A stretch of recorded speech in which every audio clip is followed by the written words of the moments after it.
ನಮಸ್ಕಾರ ಸ್ನೇಹಿತರೆ, 5 minutes English YouTube ಚಾನಲ್ನ ಕ್ಲಾಸಿಗೆ ಸ್ವಾಗತ. ನಾನು ಗಣೇಶ್. ಇವತ್ತಿನ ದಿನ ನಾವು ಸಿಂಪಲ್ ಪ್ರೆಸೆಂಟ್ ಟೆನ್ಸ್ನ ನಕಾರಾತ್ಮಕ ವಾಕ್ಯಗಳು ಮತ್ತು ಪ್ರಶ್ನಾರ್ಥಕ ವಾಕ್ಯಗಳು ಮತ್ತು ಪ್ರಶ್ನಾರ್ಥಕ ನಕಾರಾತ್ಮಕ ವಾಕ್ಯಗಳನ್ನು ಹೇಗೆ ತಯಾರಿಸ್ಬೇಕಂತ ನೋಡೋಣ. ತುಂಬ ಸಿಂಪಲ್ ಆಗಿದೆ. ನಕಾರಾತ್ಮಕ ವಾಕ್ಯಗಳನ್ನು ತಯಾರಿಸುವಾಗ ಅಂದರೆ ನಾನು ತಿನ್ನಲ್ಲ, ಮಾಡಲ್ಲ, ಹೋಗಲ್ಲ ಆ ಥರ ವಾಕ್ಯಗಳನ್ನು ಹೇಳುವಾಗ ಡೂ ಮತ್ತು ಡಸ್ ನಾಟನ್ನು ಸೇರಿಸಬೇಕು. ಹಾಗಿದ್ರೆ ಡು ನಾಟ್ ಎಲ್ಲಿ ಬರುತ್ತೆ ಮತ್ತು ಡಸ್ ನಾಟ್ ಎಲ್ಲಿ ಬರುತ್ತೆ ಅಂತ ಈ ಕೆಳಗೆ ನೋಡಿ. ಐ, ಯು, ದೇ, ದೀಸ್, ದೋಸ್ ಮತ್ತು ಪ್ಲೂರಲ್ ವರ್ಡ್ಸ್ ಇವು ಬಂದಾಗ, ಇವು ಸಬ್ಜೆಕ್ಟ್ ಆಗಿ ಬಂದಾಗ ಇವುಗಳ ಜೊತೆ ಡು ನಾಟ್ ಅಂದರೆ ಡೋಂಟ್ ಬರುತ್ತೆ. ಮತ್ತು he, she, it, pen, Krishna, Radha ಈ ಥರ ಸಿಂಗ್ಯುಲರ್ ವರ್ಡ್ ಇದ್ದಾಗ ಅದ್ರ ಜೊತೆ ಡಸ್ ನಾಟ್ ಬರುತ್ತೆ. ತುಂಬ ಸಿಂಪಲ್ ಆಗಿದೆ. ರೂಲ್ಸ್ನ ನೋಡಿ ಯಾವ ಥರ ಮಾಡಬೇಕಂದ್ರೆ ಫಸ್ಟಿಗೆ ಸಬ್ಜೆಕ್ಟ್ ಬರೀಬೇಕು, ಆಮೇಲೆ ಡಸ್ ಅಥವಾ ಡೂ ಇದನ್ನು ಬರೀಬೇಕು, ಅದ್ರ ಜೊತೆಗೆ ನಾಟನ್ನು ಬರೀಬೇಕು ಮತ್ತು ವರ್ಬ್ನ ಬೇಸ್ ಫಾರ್ಮ್ ಅಂದರೆ ವರ್ಬ್ ಒನ್ನನ್ನು ಬರೀಬೇಕು, ಆಮೇಲೆ ಅಬ್ಜೆಕ್ಟನ್ನು ಬರೀಬೇಕು. ಉದಾಹರಣೆಗೆ ಐ ರೈಟ್ ನಾನು ಬರೆಯುತ್ತೇನೆ ಅಂದರೆ ಸಕಾರಾತ್ಮಕ ವಾಕ್ಯ. ಐ ಡು ನಾಟ್ ರೈಟ್ ನಾನು ಬರೆಯುವುದಿಲ್ಲ. ಐ ಅನ್ನೋ ಸಬ್ಜೆಕ್ಟ್ ಬಂದಿದ್ದರಿಂದ ಇಲ್ಲಿ ಡು ನಾಟ್ ಬಂದಿದೆ. ಹಾಗೆ ವಿ ರೈಟ್ ನಾವು ಬರೆಯುತ್ತೇವೆ, ವಿ ಡು ನಾಟ್ ರೈಟ್ ನಾವು ಬರೆಯುವುದಿಲ್ಲ. We do not right every day ನಾವು ಪ್ರತಿದಿನವೂ ಬರೆಯುವುದಿಲ್ಲ. ಯು ರೈಟ್ ನೀನು ಬರೆಯುತ್ತಿ, ಯು ಡೋಂಟ್ ರೈಟ್ ನೀನು ಬರೆಯುವುದಿಲ್ಲ. ಹಾಗೆ ಯು ರೈಟ್ ನೀವು ಬರೆಯುತ್ತೀರಿ, ಯು ಡೋಂಟ್ ರೈಟ್ ನೀವು ಬರೆಯುವುದಿಲ್ಲ. ಹೀ ರೈಟ್ಸ್ ಅವನು ಬರೆಯುತ್ತಾನೆ, ಹೀ ಡಸಂಟ್ ರೈಟ್ ಅವನು ಬರೆಯುವುದಿಲ್ಲ. She writes, she doesn't right ಅವಳು ಬರೆಯುತ್ತಾಳೆ, ಅವಳು ಬರೆಯುವುದಿಲ್ಲ. ದೇ ಡೋಂಟ್ ರೈಟ್ ಅವರು ಬರೆಯುವುದಿಲ್ಲ. ದೇ ಡೋಂಟ್ ಗೋ ಅವರು ಹೋಗುವುದಿಲ್ಲ. They don't go to market ಅವರು ಪೇಟೆಗೆ ಹೋಗುವುದಿಲ್ಲ. ಹೀಗೆ ಡು ನಾಟ್ ಅಥವಾ ಡಸ್ ನಾಟ್ ಅನ್ನು ಬರೆದ್ರೆ ನಕಾರಾತ್ಮಕ ವಾಕ್ಯ ತಯಾರಾಗುತ್ತೆ.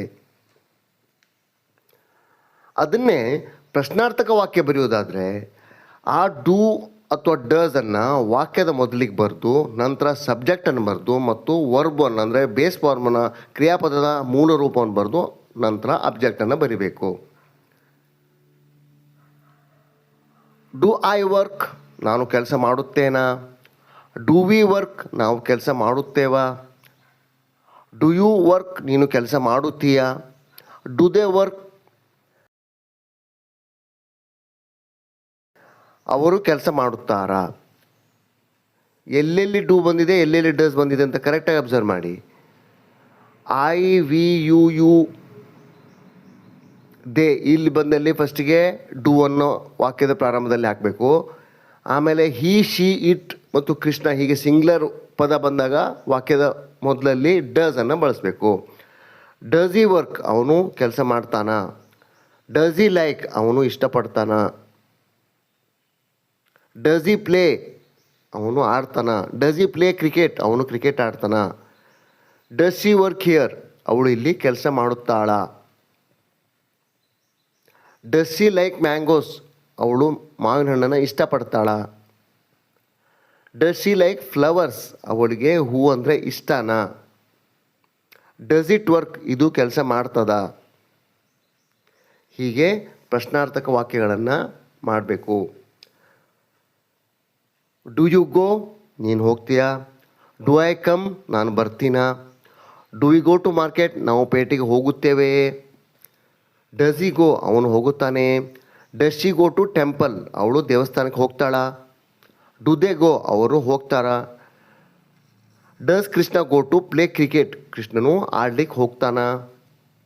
ಹೀಗೆ ವಾಕ್ಯದ ಮೊದಲಲ್ಲಿ ಡಸ್ ಅಥವಾ ಡೂ ಅನ್ನೋ ತಂದರೆ ಅದು ಪ್ರಶ್ನಾರ್ಥಕ ವಾಕ್ಯ ಆಗಿ ಬದಲಾವಣೆ ಆಗುತ್ತೆ. ಹಾಗೆ ಪ್ರಶ್ನಾರ್ಥಕ ನಕಾರಾತ್ಮಕ ವಾಕ್ಯಗಳನ್ನು ತರುವಾಗ ಈ ರೂಲ್ಸನ್ನು ಫಾಲೋ ಮಾಡಬೇಕು. ಫಸ್ಟ್ಗೆ ಡೂ ಅಥವಾ ಡಸನ್ನು ಬರೀಬೇಕು, ಆಮೇಲೆ ಸಬ್ಜೆಕ್ಟನ್ನು ಬರೀಬೇಕು, ನಂತರ ನಾಟನ್ನು ಸೇರಿಸಿ ಅದರೊಟ್ಟಿಗೆ ಕ್ರಿಯಾಪದದ ಮೊದಲ ರೂಪ ಅಂದರೆ ವರ್ಬ್ ಒನ್ನನ್ನು ಬರೆದು ನಂತರ ಅಬ್ಜೆಕ್ಟನ್ನು ಬರೀಬೇಕು. Do we not go to market ನಾವು ಮಾರ್ಕೆಟ್ಗೆ ಹೋಗುವುದಿಲ್ಲವೇ? ನಾನು ಆಲ್ರೆಡಿ ಮೊದಲು ತಿಳಿಸಿದಾಗೆ ನಿಮಗೆ ಅದನ್ನು ಎರಡು ವಿಧದಲ್ಲಿ ಬರಲಿಕ್ಕಾಗತ್ತೆ. ಇಲ್ಲಿ ನೋಡಿ, ಫಸ್ಟಿಗೆ ಡೂ ವಿ ನಾಟ್ ಗೋ ಹಾಗೂ ಬರಿಬೋದು, ಅಥವಾ ಡೋಂಟ್ ವಿ ಗೋ ಹೀಗೂ ಬರಿಬೋದು. ನಾವು ಹೋಗುವುದಿಲ್ವೇ. ಡು ಐ ನಾಟ್ ಗೋ ನಾನು ಹೋಗೋದಿಲ್ವಾ. ಡೋಂಟ್ ಐ ಗೋ ಎರಡೂ ಒಂದೇ ಅರ್ಥ ಕೊಡುತ್ತೆ. Do you not go don't you go. Does he not go ಅವನು ಹೋಗೋದಿಲ್ವೇ. Doesn't he go. Does she not go ಅವಳು ಹೋಗೋದಿಲ್ವೇ. Doesn't she go. Does Krishna not go Krishna ಹೋಗೋದಿಲ್ವೇ. Doesn't Krishna go. ಹೀಗೆ ಪ್ರಶ್ನಾರ್ಥಕ ನಕಾರಾತ್ಮಕ ವಾಕ್ಯಗಳನ್ನು ತಯಾರಿಸಬೇಕು. ಈ ಚಾರ್ಟನ್ನು ಕರೆಕ್ಟಾಗಿ ನೋಡಿ. ಪಾಸಿಟಿವ್, ನೆಗೆಟಿವ್ ಮತ್ತು ಕ್ವಶನ್ ನೆಗೆಟಿವ್ ಈ 4 ವಾಕ್ಯಗಳನ್ನು ಒಂದೇ ಚಾರ್ಟಲ್ಲಿ ಬರ್ತಿದ್ದೇನೆ. ಕರೆಕ್ಟಾಗಿ ಅರ್ಥ ಮಾಡ್ಕೊಳ್ಳಿ. I go, I don't go. Do I go, don't I go. We go, we don't go. Do we go, don't we go. You go ನೀನು ಹೋಗುತ್ತಿ. ಯು ಡೋಂಟ್ ಗೋ ನೀನು ಹೋಗುವುದಿಲ್ಲ. ಡು ಯು ಗೋ ನೀನು ಹೋಗುತ್ತೀಯಾ. ಡೋಂಟ್ ಯು ಗೋ ನೀನು ಹೋಗುವುದಿಲ್ವಾ. You go ನೀವು ಹೋಗುತ್ತೀರಿ. You don't go ನೀವು ಹೋಗುವುದಿಲ್ಲ. ಡು ಯು ಗೋ ನೀವು ಹೋಗುತ್ತೀರಾ. ಡೋಂಟ್ ಯು ಗೋ ನೀವು ಹೋಗುವುದಿಲ್ವಾ. ಹೀ ಗೋಸ್ ಅವನು ಹೋಗುತ್ತಾನೆ. ಹಿ ಡಸಂಟ್ ಗೋ ಅವನು ಹೋಗುವುದಿಲ್ಲ. ಡಸ್ ಹಿ ಗೋ ಅವನು ಹೋಗ್ತಾನಾ. ಡಸಂಟ್ ಹಿ ಗೋ ಅವನು ಹೋಗುವುದಿಲ್ವಾ. ಶಿ ಗೋಸ್ ಅವಳು ಹೋಗ್ತಾಳೆ. ಶಿ ಡಸಂಟ್ ಗೋ ಅವಳು ಹೋಗುವುದಿಲ್ಲ. ಡಸ್ ಶಿ ಗೋ ಅವಳು ಹೋಗುವುದಿಲ್ವಾ. ಅವಳು ಹೋಗ್ತಾಳಾ. ಡಸಂಟ್ ಶಿ ಗೋ ಅವಳು ಹೋಗುವುದಿಲ್ವಾ. ಇಟ್ ಗೋಸ್ ಅದು ಹೋಗ್ತದೆ. ಇಟ್ ಡಸಂಟ್ ಗೋ ಇದು ಹೋಗುವುದಿಲ್ಲ. ಡಸ್ ಇಟ್ ಗೋ ಇದು ಹೋಗುತ್ತದಾ. ಡಸಂಟ್ ಇಟ್ ಗೋ ಇದು ಹೋಗುವುದಿಲ್ವಾ. ದೇ ಗೋ ಅವರು ಹೋಗ್ತಾರೆ. ದೇ ಡೋಂಟ್ ಗೋ ಅವರು ಹೋಗುವುದಿಲ್ಲ. ಡು ದೇ ಗೋ ಅವರು ಹೋಗ್ತಾರಾ. ಡೋಂಟ್ ದೇ ಗೋ ಅವರು ಹೋಗುವುದಿಲ್ವಾ. ಕೃಷ್ಣ ಗೋಸ್ ಕೃಷ್ಣನು ಹೋಗುತ್ತಾನೆ. ಕೃಷ್ಣ ಡಸಂಟ್ ಗೋ ಕೃಷ್ಣ ಹೋಗುವುದಿಲ್ಲ. ಡಸ್ ಕೃಷ್ಣ ಗೋ ಕೃಷ್ಣ ಹೋಗ್ತಾನಾ. ಡಸಂಟ್ ಕೃಷ್ಣ ಗೋ ಕೃಷ್ಣ ಹೋಗುವುದಿಲ್ವಾ. ರಾಧಾ ಗೋಸ್ ರಾಧೆ ಹೋಗ್ತಾಳೆ. ರಾಧೆ ಡಸಂಟ್ ಗೋ ರಾಧೆ ಹೋಗುವುದಿಲ್ಲ. ಡಸ್ ರಾಧಾ ಗೋ ರಾಧೆ ಹೋಗುತ್ತಾಳಾ. ಡಸಂಟ್ ರಾಧಾ ಗೋ ರಾಧೆ ಹೋಗುವುದಿಲ್ವಾ. ಬಾಯ್ಸ್ ಗೋ ಹುಡುಗರು ಹೋಗುತ್ತಾರೆ. ಬಾಯ್ಸ್ ಡಸಂಟ್ ಗೋ ಹುಡುಗರು ಹೋಗುವುದಿಲ್ಲ. ಡೂ ಬಾಯ್ಸ್ ಗೋ ಹುಡುಗರು ಹೋಗ್ತಾರಾ. ಡೋಂಟ್ ಬಾಯ್ಸ್ ಗೋ ಹುಡುಗರು ಹೋಗುವುದಿಲ್ವಾ. ಮೈ ಫ್ರೆಂಡ್ ಅಂದರೆ ಇಲ್ಲಿ ಏಕವಚನ ಇದೆ. ಮೈ ಫ್ರೆಂಡ್ ಗೋಸ್ ನನ್ನ ಸ್ನೇಹಿತ ಹೋಗ್ತಾನೆ. ಮೈ ಫ್ರೆಂಡ್ ಡಸಂಟ್ ಗೋ ನನ್ನ ಸ್ನೇಹಿತ ಹೋಗಲ್ಲ.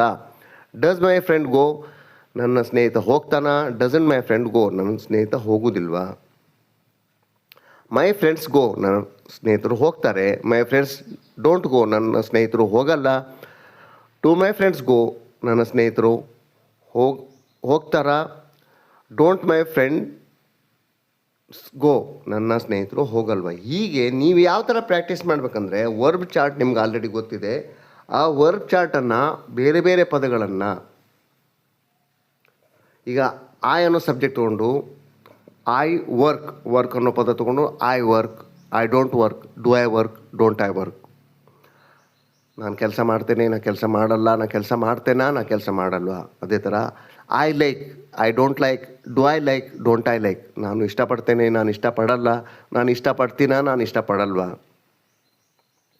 I eat mangoes, I don't eat mangoes, do I eat mangoes, don't I eat mangoes. ನಾನು ಮಾವಿನ ಹಣ್ಣುಗಳನ್ನು ತಿಂತೇನೆ, ನಾನು ಮಾವಿನ ಹಣ್ಣನ್ನು ತಿನ್ನಲ್ಲ, ನಾನು ಮಾವಿನ ಹಣ್ಣನ್ನು ತಿಂತೇನಾ, ನಾನು ಮಾವಿನ ಹಣ್ಣುಗಳನ್ನು ತಿನ್ನಲ್ವಾ. ಹೀಗೆ ಬೇರೆ ಬೇರೆ ವರ್ಬ್ ಒಟ್ಟಿಗೆ ಬೇರೆ ಬೇರೆ ಸಬ್ಜೆಕ್ಟ್ ಕಾಂಬಿನೇಷನ್ನ 4 ಹೇಳಲಿಕ್ಕೆ ಪ್ರಾಕ್ಟೀಸ್ ಮಾಡಬೇಕು. ಆವಾಗ ಸುಲಭವಾಗಿ ಇಂಗ್ಲೀಷ್ ಬರುತ್ತೆ. ಸಿಂಪಲ್ ಪ್ರೆಸೆಂಟ್ ಟೆನ್ಸ್ ತುಂಬ ಸುಲಭವಾಗಿ ಬರುತ್ತೆ. ಐ ಪ್ಲೇ ಕ್ರಿಕೆಟ್, ನಾನು ಕ್ರಿಕೆಟ್ ಆಡ್ತೇನೆ. ಐ ಡೋಂಟ್ ಪ್ಲೇ ಫುಟ್ಬಾಲ್, ನಾನು ಫುಟ್ಬಾಲ್ ಆಡಲ್ಲ. ಡು ಐ ಪ್ಲೇ ಕ್ರಿಕೆಟ್, ನಾನು ಕ್ರಿಕೆಟ್ ಆಡ್ತೀನಾ. ಡೋಂಟ್ ಐ ಪ್ಲೇ ಫುಟ್ಬಾಲ್, ನಾನು ಫುಟ್ಬಾಲ್ ಆಡಲ್ವಾ. ಅದೇ ಥರ